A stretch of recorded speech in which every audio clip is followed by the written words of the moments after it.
আসসালামু আলাইকুম রহমতুল্লাহ। সম্মানিত ফেসবুক কলিজার ভাইরা, ভিডিওটা দেখেন, আমি প্লে করছি, আপনারা ভিডিওটা দেখেন।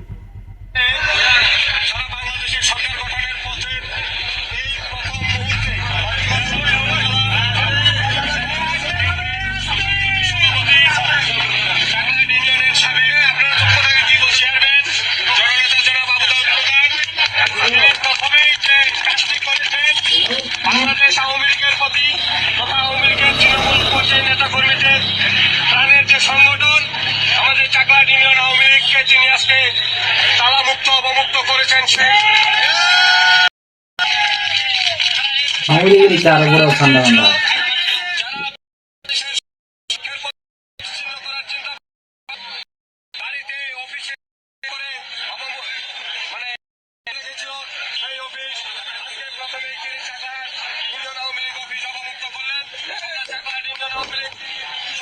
সকল অঙ্গ সহযোগী সংগঠনের পক্ষ থেকে জেলার কাছে আমরা কৃতজ্ঞতা প্রকাশ করছি।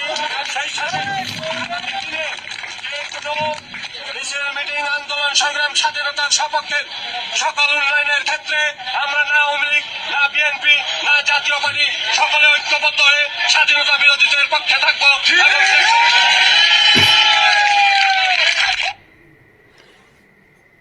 সম্মানিত ভাইরা, শুনলেন তো ভিডিওটা। এই ভিডিওটা ওনার পাশে নবনির্বাচিত একজন বিএনপির এমপি আছেন, সেটা হলো পঞ্চগড়ের নবনির্বাচিত এমপি। তো তিনি কি করেছেন আপনারা সেই কথাগুলো শুনেছেন। আওয়ামী লীগের শেখ হাসিনা বিদায় হয়ে যাওয়ার পর 18 মাস পর যে অফিসটা বন্ধ ছিল, এই নবনির্বাচিত এমপি সাহেব তিনি কিন্তু এই অফিসটা খুলে দিয়েছেন। আর তারা কি বক্তব্য দিয়েছেন তাও আপনারা শুনেছেন। তো এই সমস্ত বক্তব্যের কারণে আর এইভাবে নবনির্বাচিত এমপিরা যেভাবে কাজ করতেছে, এটা কি প্রশ্নবিদ্ধ নয়? এই কাজগুলো আপনারা করতেছেন, এটার মধ্যে তো সারা দেশের প্রশ্ন আপনাদের কাছে রয়েছে। তো এগুলি কেন করেন আপনারা? তো এখন শুধু আপনাদেরকে মানুষ গালিগুলাজ করে, কারণ আপনারা জুলাইকে অসম্মান করেছেন। এই জন্য অনেক মানুষের প্রশ্ন আপনাদের প্রতি ছুঁড়ে মারা হয়। এই জন্য এই ভিডিওটা আপনাকে দেখাইলাম।